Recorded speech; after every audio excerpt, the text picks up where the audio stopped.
Hello दोस्तों, स्वागत है आप लोगों का हमारे चैनल में। मैं हूं आयान और आज की इस वीडियो में हम सर्कल के सारे फॉर्मूले को डिस्कस करने वाले हैं, है ना।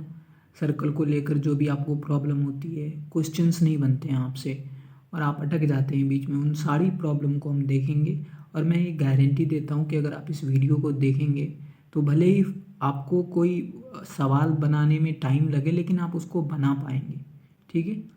अगर और इसके अलावा इस वीडियो को देखने पर आपको कोई भी फार्मूले में किसी तरह की प्रॉब्लम नहीं होगी, आप सारे फार्मूले को समझ जाएंगे और इसके साथ साथ आपको उस पर सर्कल वाले चैप्टर पे पकड़ हो जाएगा, ठीक है। सारे फार्मूले को हम अच्छे से समझाएंगे इस वीडियो में, तो प्लीज़ इस वीडियो को पूरा अंत तक देखें, ठीक है। तो देखिए, सबसे पहले हम सर्कल को समझते हैं। ये हमारा सर्कल होता है, क्योंकि आप फॉर्मूला देखने आए हैं तो बेसिक इंट्रोडक्शन की शायद आप लोगों को कोई ज़रूरत नहीं है ना। ये फॉर्मूला होता है, इसमें ये क्या होता है, बीच अगर हम कोई बीच में हर जगह से अगर एक कांस्टेंट डिस्टेंस से हम बीच, जैसे यहाँ से एक कांस्टेंट डिस्टेंस ये हो गया, यहाँ से ये हो गया, यहाँ से ये हो गया, यहाँ से यह हो गया, यहाँ से ये हो गया, यहाँ से ये हो गया। अगर हम एक कांस्टेंट डिस्टेंस लेते हैं, कांस्टेंट डिस्टेंस मीन्स ये भी बराबर होना चाहिए, ये भी, ये भी, ये भी, और यहाँ पे जो पॉइंट है वो भी। तो बीच में हम कह सकते हैं ये ओरिजिन हो जाता है, जिसको हम ओ का नाम देते हैं, है ना। ज़रूरी नहीं ओ का आप पी भी दे सकते हैं, क्यू भी दे सकते हैं, है ना। तो हमारा सर्कल कैसे बनता है, विड्थ कैसे बनता है, जब हम किसी फिक्स्ड पॉइंट से एक कांस्टेंट डिस्टेंस को ले करके हम पॉइंट बनाते हैं। पूरा कांस्टेंट होना चाहिए यहाँ से डिस्टेंस, यानी कांस्टेंट मीन्स बराबर डिस्टेंस होनी चाहिए, यहाँ बराबर नहीं हुआ। जैसे हम लेट से यहाँ पे एक पॉइंट है ना।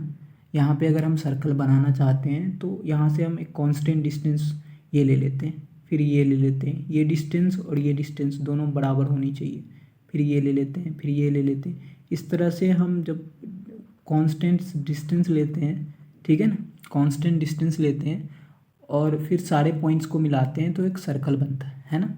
और सर्कल जो होता है वो इस तरह से होता है, ठीक है। ये पूरा अच्छा गोल से तो बन नहीं रहा, इसमें ये आर रहता है ना। मैं आपको बता दूँ, ये रेडियस होता है। रेडियस मतलब क्या, कि ये भी जो ये है, ये भी अगर आप यहाँ पे कोई भी आप इनका रेडियस ले, अगर एक रेडियस का मान लो 4 सेंटीमीटर है तो ये भी 4 सेंटीमीटर होगा, ठीक है। और ये भी 4 सेंटीमीटर होगा, ये भी 4 सेंटीमीटर होगा, ठीक है। तो मैं ये मान के चलता हूँ कि आपको रेडियस के बारे में पता होगा। रेडियस को हम हिंदी में क्या कहते हैं दोस्तों, रेडियस मीन्स त्रिज्या, ठीक है। जिसको हम किससे डिनोट करते हैं, आर से, छोटे आर से, है ना। तो ये रेडियस और त्रिज्या, सॉरी रेडियम लिखा गया है, रेडियस, ठीक है। रेडियस यानी त्रिज्या, जिसको हम छोटे स्मॉल आर से डिनोट करते हैं, है ना। तो अब हम डायामीटर को समझते हैं और एक दो फॉर्मूला पहले देखते हैं। देखिए, हमारा डायामीटर जो होता है वो इस तरह से, अगर कोई सर्कल है ना, और ये बीच का उसका ओरिजिन है, ठीक है। तो यहाँ से एक कांस्टेंट डिस्टेंस ये हो गया और यहाँ से एक कांस्टेंट डिस्टेंस ये हो गया। तो कांस्टेंट डिस्टेंस मतलब ये और ये दोनों बराबर होगा, इसको हम आर कहते हैं, इसको हम आर कहते हैं। यानी यहाँ से यहाँ तक की दूरी आर, यहाँ से यहाँ तक की दूरी आर, है ना। तो इसको हम आर कहते हैं, रेडियस, त्रिज्या कहते हैं, है ना, जिसको आर से हम डिनोट करते हैं। तो अगर हम पूरा एक ले लें, ऊपर से पूरा नीचे तक, बीच सेंटर से अगर एक यानी कि एक अगर हम सर्कल ले, उसको दो भाग में विभाजित करें, यानी दो भाग में बांटे, ठीक है। अगर ये ओरिजिन है, अगर हम इसको दो भाग में बांटे तो ये बीच वाला अगर हम दो बराबर भागों में बांटते हैं तो हमें बीच से लाइन को लेना पड़ेगा, है ना। आप इसको अगर साइड से लेंगे, जैसे ये सर्कल हो गया, है ना, और आप यहाँ से ले लिए, ठीक है। तो ये बराबर कैसे हुआ, ये छोटा हो गया और ये बड़ा हो गया, ये वाला भाग बड़ा हो गया और ये वाला भाग छोटा। तो आपको अगर बराबर भागों में बांटना है तो बीच से आपको एक लाइन लेनी होती है। अगर आप बिल्कुल बीच से लेते हैं, चाहे वो इधर से हो, ठीक है, चाहे इधर से किसी तरफ से ले सकते हैं। देखिए, इस तरफ से भी ले तो ये वाला और ये वाला भाग बराबर होता है ना। और इस इधर से ले तो ये वाला भाग और ये वाला भाग बराबर होता है। तो अगर आप बीच से लेते हैं तो हम इसको डायामीटर कहते हैं, है ना। डायमीटर, डायमीटर इसको हम हिंदी में कहते हैं व्यास, ठीक है, व्यास। तो आपको पता चल गया होगा कि त्रिज्या और व्यास में क्या फ़र्क होता है। त्रिज्या मतलब क्या? त्रिज्या मतलब कांस्टेंट डिस्टेंस, जिसका हम क्या करते हैं, एक लाइन लेते हैं तो इसको हम कांस्टेंट डिस्टेंस लेते हैं, जो ये त्रिज्या होती है ना। आप कहीं से भी ले तो ये क्या होगा, बराबर होगा। लेकिन अगर डायामीटर की बात करें तो कुछ नहीं, क्या, त्रिज्या का 2 गुना। अगर ये देखो यहाँ, अगर हम एक डायमीटर लेते हैं इस तरह से, तो यहाँ का डिस्टेंस, यहाँ का डिस्टेंस और यहाँ का डिस्टेंस, यहाँ का डिस्टेंस बराबर होगा, है ना। और इसको हम आर मानते हैं तो ये भी आर हो गया। लेकिन ये पूरा क्या है, डायामीटर, ये पूरा क्या है, डायामीटर। और इसमें क्या है, 2 छोटे छोटे क्या है, त्रिज्या है, यानी कि रेडियस है। ठीक है, ये पूरा व्यास हो गया और ये 2 छोटा छोटा क्या है, इसमें त्रिज्या है ना। तो यहाँ से एक फॉर्मूला निकलता है कि d इज इक्वल्स टू, देखिए हम आपको पहले अच्छे से समझाते हैं, बिल्कुल आराम से। अभी तक अगर आपको समझ में नहीं आया तो माफ़ी चाहते हैं, हमारी गलती है इसमें। देखिए यहाँ पे आप एक सर्कल लिए, है ना, और इसमें आपने एक त्रिज्या ये बनाया और एक त्रिज्या ये बनाया। ठीक है, कोई दिक्कत नहीं। ये एक आर हो गया आपका और ये दूसरा आर हो गया आपका, है ना। ठीक है, और डायामीटर ये क्या है, पूरा डायामीटर है ये। ठीक है, अब देखिए दोस्तों, ये डायामीटर नहीं होता है। मैं यहाँ पे एक पहले दिखा देता हूँ आपको। अगर बीच ओरिजिन से आप कोई लाइन नहीं लेते, यहाँ से लेते हैं, तो इसको डायामीटर नहीं कहा जाएगा। बीच से अगर लेते हैं तब ये डायामीटर होता है ना। चाहे आप तिरछा ले, एड़ा ले, कैसा भी ले, लेकिन आपको बीच से लाइन लेना होता है, बिल्कुल ओरिजिन से जाना चाहिए वो लाइन, तब हम उसको डायामीटर का नाम देते हैं। ठीक है, और सर्कल के बाहर भी नहीं जाना चाहिए, सर्कल के अंदर ही होना चाहिए, है ना। तो हमने एक रेडियस ये लिया और एक रेडियस ये लिया, और ये पूरा क्या है, डायामीटर। तो हम कह सकते हैं ना, डायामीटर इज इक्वल्स टू ये आर दोनों को जोड़ दे तो डायामीटर आ जाएगा। क्या नहीं कह सकते क्या? ये ऊपर वाले आर और नीचे वाले आर को हम जोड़े तो आ जाएगा ना भाई, रेडियस रेडियस, दोनों रेडियस को हम जोड़ दे तो डायामीटर तो आ जाएगा ना, आर प्लस आर। अच्छा, तो diameter is equals to r plus r means 2r। देखिए बिल्कुल आराम से समझिए, बस हो गया एक फॉर्मूला कि डायमीटर का जो फॉर्मूला होता है वो 2r होता है। अगर आपको रेडियस दिया गया है, डायमीटर पूछ रहा है, तो आप बिल्कुल निकाल सकते हैं। अच्छा, यहाँ पे एक हम सवाल लेते हैं। लेट्स से कि r is equals to 5 centimetre हमें दिया गया है। एक सर्कल है, मान लो ये वाला सर्कल है, इस पर हमें रेडियस दिया गया है 5 सेंटीमीटर और हमसे पूछ रहा है कि बताइए इसका व्यास यानी डायामीटर क्या होगा। ठीक है, व्यास या डायामीटर क्या होगा। ठीक है, अगर हमसे ऐसा सवाल दिया गया है तो हम सबसे पहले फॉर्मूला पे आएंगे। r is equals to 5 centimetre दिया गया है यहाँ पे, है ना। ठीक है, तो diameter is equals to 2r, यानी कि 2 गुना 5, मतलब 5 इंटू 2 मीन्स 10 सेंटीमीटर। तो हमारा यहाँ से 10 सेंटीमीटर फॉर्मूला, ये आंसर आ जाएगा, है ना। तो अब इसमें कोई दिक्कत नहीं होगा आपको डायमीटर और त्रिज्या में, है ना। डायमीटर मीन्स व्यास और रेडियस मीन्स त्रिज्या। ये जो होता है इसको हम रेडियस कहते हैं, यहाँ से यहाँ तक। और ये पूरे पूरे को अगर बीच से जाए कोई लाइन और 2 भाग बराबर भागों में विभाजित करे तो हम इसको क्या कहते हैं, रेडियस कहते हैं, ये सॉरी डायमीटर यानी व्यास कहते हैं, है ना। अच्छा, यहाँ पे देखो d is equals to 2r है ना।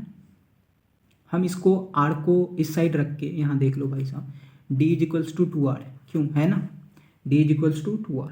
अच्छा, यहाँ देखो भाई, हम r को इस साइड ही रखते हैं और 2 को उस साइड भेज देते हैं, तो r is equals to d upon 2 हो जाएगा। r is equals to d upon 2 हो जाएगा भाई, होगा या नहीं होगा। तो यहाँ से 2 फॉर्मूला आपको मिला कि d is equals to 2r और r is equals to d/2। बिल्कुल बेसिक से समझिए, r is equals to d/2 और d is equals to 2r, है ना। अच्छा, इस पे कौन से सवाल बन सकते हैं, बिल्कुल बेसिक से चलेंगे हम, दूर तक चलेंगे। ऐसा नहीं कि अगर आप एक सर्कल लेते हैं, क्वेश्चन में अगर ऐसा दिया हो कि ये सर्कल है और इसका डायामीटर जो है वो 16 सेंटीमीटर, 16 सेंटीमीटर है। ठीक है, डायामीटर दिया गया है और रेडियस पूछ रहा है। ठीक है, यानी कि इस पूरे का लेंथ दिया हुआ है 16 सेंटीमीटर और हमसे पूछ रहा है रेडियस क्या होगा। तो हम ये इस वाले फॉर्मूले पर आएंगे कि r is equals to d upon 2, r is equals to d upon 2। तो r is equals to d upon 2, तो d कितना दिया हुआ, 16 सेंटीमीटर। ठीक है, और बट्टा 2, इसको हम काटेंगे तो आंसर कितना आएगा, 8 सेंटीमीटर। इसका मतलब अगर डी दिया गया है आर निकालने को बोले तो आर भी निकल सकता है, और आर दिया गया हो और डी निकालने को कहे तो डी भी निकल सकता है। ठीक है, बिल्कुल। अगर इसमें कुछ भी आपको इन्फॉर्मेशन दिया गया हो, या डी दिया हुआ या आर दिया गया हो, तो आप दोनों निकाल सकते हैं, आर भी निकाल सकते हैं। ठीक है, और अगर आपको आर दिया गया है और डी पूछ रहा है तो डी भी निकाल सकते हैं। देख लीजिए आप एक बार अच्छे तरीके से हमने क्या समझाया आपको, कि ये जो सर्कल होता है इसमें जो एक कांस्टेंट डिस्टेंस लेते हैं, है ना, ये कांस्टेंट डिस्टेंस आपस में बराबर डिस्टेंसेस जो होती है इसको हम रेडियस कहते हैं, है ना। इसको हम क्या कहते हैं, रेडियस कहते हैं, हिंदी में त्रिज्या कहते हैं। और जब हम दो बराबर भागों में बांटते हैं तो वो जो लाइन से आपने भागा है उसके लंबाई को हम क्या कहते हैं, डायामीटर कहते हैं, है ना। क्या कहते हैं, डायामीटर। तो डायामीटर मीन्स व्यास, हिंदी में इसको हम व्यास कहते हैं, और रेडियस को हम त्रिज्या कहते हैं। तो यहाँ पे हम एक बार आपको फॉर्मूला अच्छे से लिख देते हैं। ठीक है, तो डायामीटर, लेंथ ऑफ डायामीटर का जो फॉर्मूला होता है, ठीक है, डायामीटर मीन्स डी से हम इसको डिनोट करते हैं, और लेंथ ऑफ डायामीटर मीन्स कि ये वाले लाइन का जो लेंथ है ना, वो क्या होता है 2r। ठीक है, और रेडियस, सॉरी यहाँ पे इसको हम हिंदी में लिखना भूल गए, हिंदी में से क्या कहते हैं, डायमीटर को हम व्यास कहते हैं। ठीक है, हिंदी वाले स्टूडेंट्स को प्रॉब्लम हो जाएगा, है ना, तो इसको हम हिंदी में व्यास कहते हैं, ये 2r होता है। और रेडियस जो हमारा होता है, रेडियस जिसको हम हिंदी में क्या कहते हैं दोस्तों, त्रिज्या कहते हैं। ठीक है, जिसको हम स्मॉल r से डिनोट करते हैं। इसका फॉर्मूला क्या होता है, d/2। ठीक है, इसका आधा डायमीटर का आधा, डायमीटर का आधा रेडियस, और रेडियस का 2 गुना क्या, डायमीटर। सीधा हम अगर यहाँ पे सीधा लिखे तो ये लिख सकते हैं कि व्यास का आधा रेडियस यानी त्रिज्या, और त्रिज्या का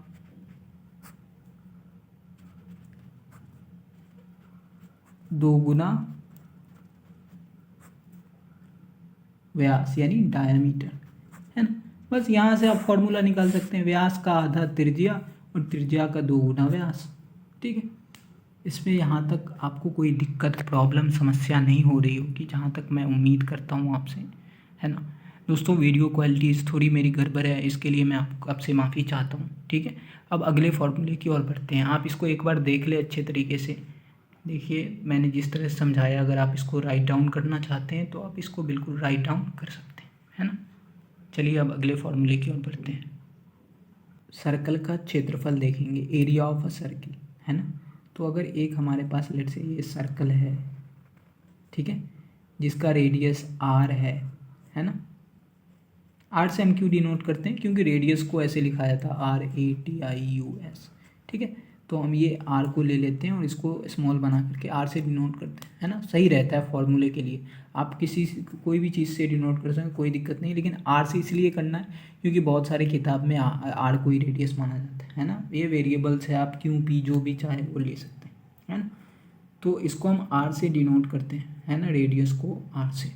ठीक है, तो अगर हम इसका क्षेत्रफल निकालें, क्षेत्रफल मतलब ये वाला एरिया, ये अंदर का सारा एरिया जिसको हम क्षेत्रफल कहते हैं, ये पूरा एरिया, है ना, इसका फॉर्मूला क्या होता है। ठीक है, तो area of a circle, area of a circle, या फिर इसको हम हिंदी में कहें तो ये इस तरह से कहेंगे कि वृत्त का क्षेत्रफल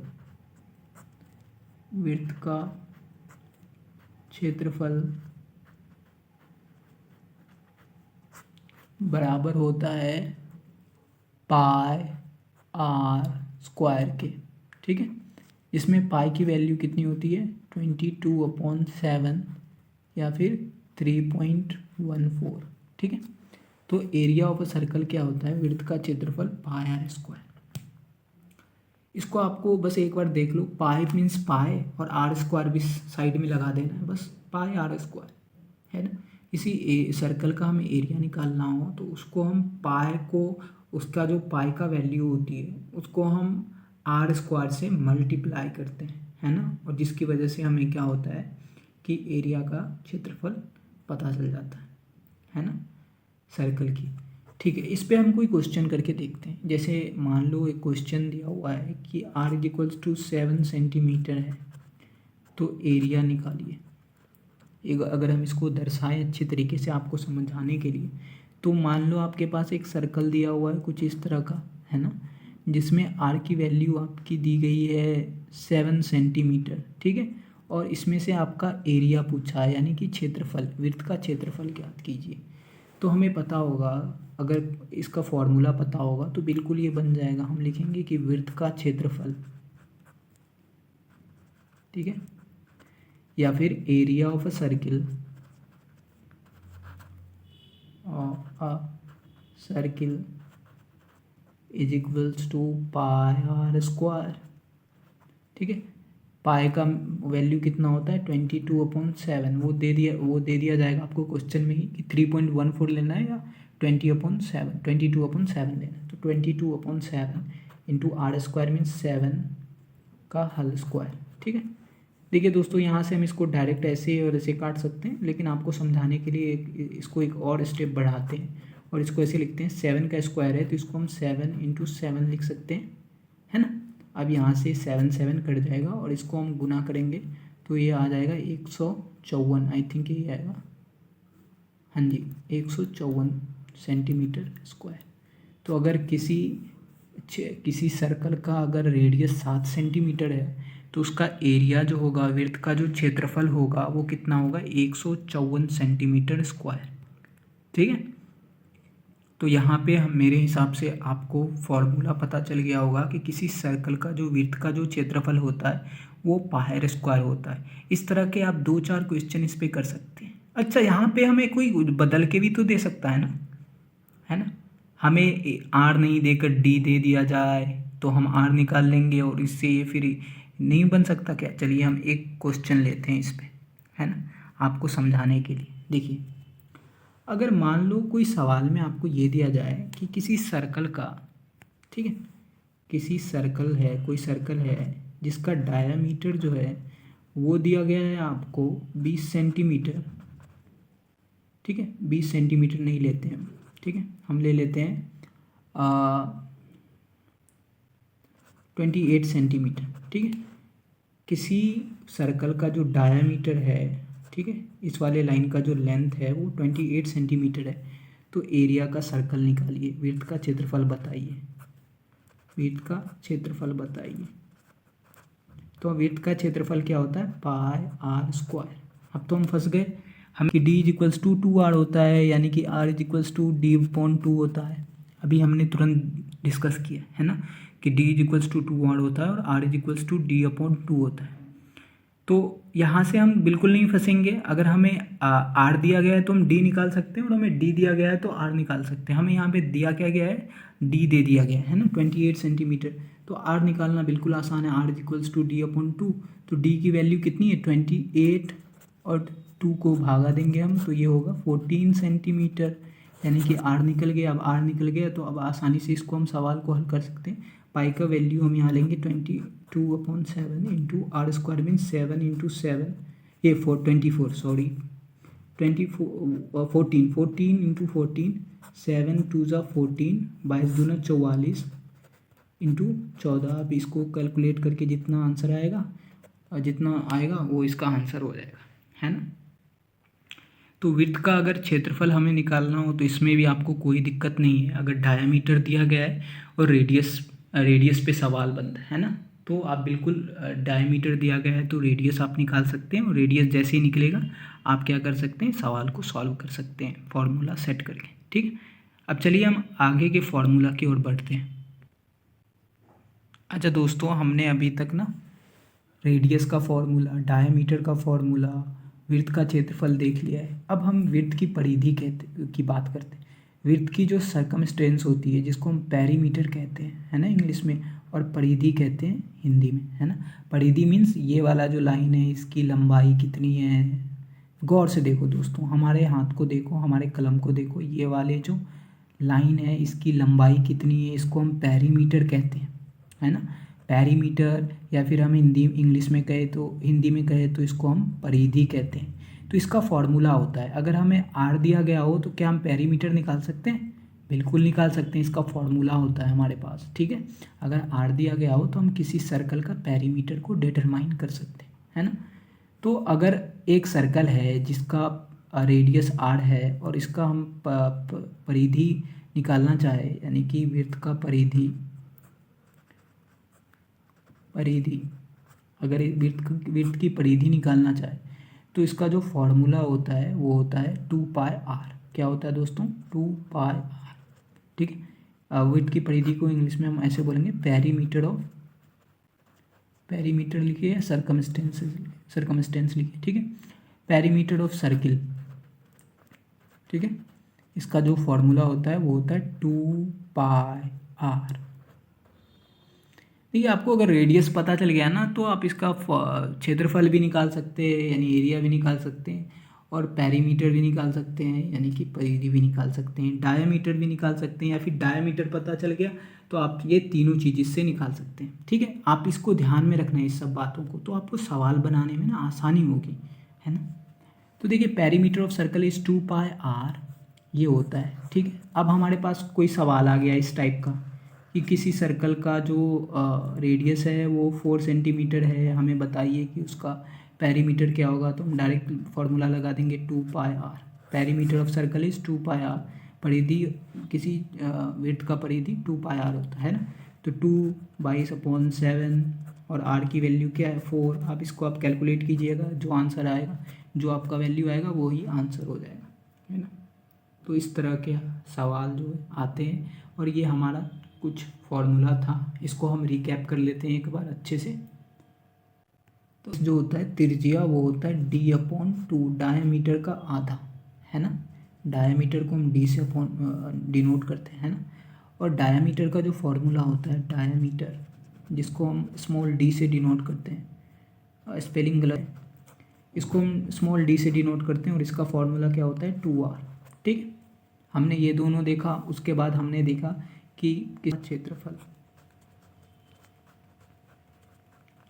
एरिया ऑफ अ सर्किल, इसको हिंदी में लिखे तो ऐसे लिखेंगे एरिया ऑफ सर्किल, ठीक है।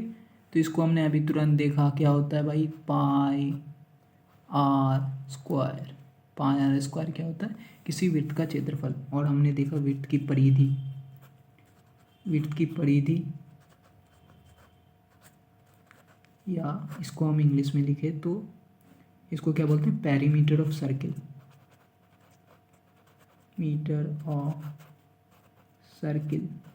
ठीक है। इसका फॉर्मूला क्या होता है 2πr। तो हमने 4 क्वेश्चंस किए यहाँ पे, 4 फार्मूला हमने डिस्कस किया है, ठीक है। आप इसको गौर से देख लो। अगर आप इस पे और सारे वीडियो चाहते हो जिसमें हम अभी बहुत सी बाकी है, जैसे कि अर्धवृत्त, त्रिज्यखंड, वलय, वृत्तखंड, ठीक है, चाप, ये सब सारी चीज़ें, सारे के फॉर्मूले आप अगर डिस्कस करना चाहते हैं तो कमेंट बॉक्स में लिखिए, हमारी वीडियो आती रहेगी इस पर, और चैनल को सब्सक्राइब कर लें, ठीक है। इसमें